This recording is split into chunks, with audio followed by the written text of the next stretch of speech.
আল্লাহ পাক কলম সৃষ্টি করে তাকদীর লিখেছেন, অতএব তাকদীর নিয়ে প্রিয় ভাইয়েরা বিচলিত হবেন না।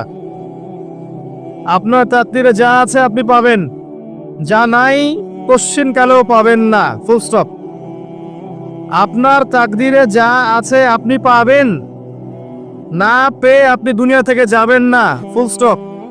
আর আপনার তাকদীরে যা নাই সারা দুনিয়ার মানুষ মিলে আপনাকে দিতে পারবে না। এই চিন্তাটা আগে মাথার মধ্যে সেট করেন।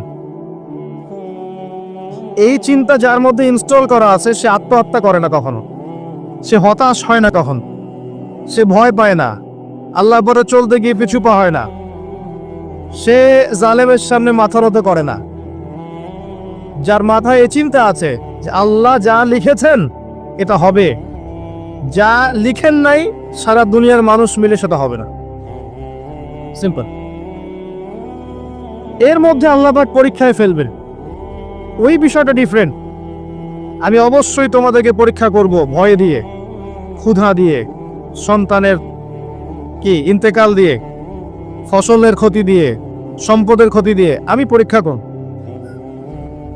কিন্তু যারা সবর করবে এবং যারা এই কনসেপ্ট রাখবে ইন্না লিল্লাহি ওয়া ইন্না ইলাইহি রাজিউন, এদেরকে আল্লাহ পাক প্রশংসা করেছেন, ইনশাআল্লাহ এরা সফল হবে।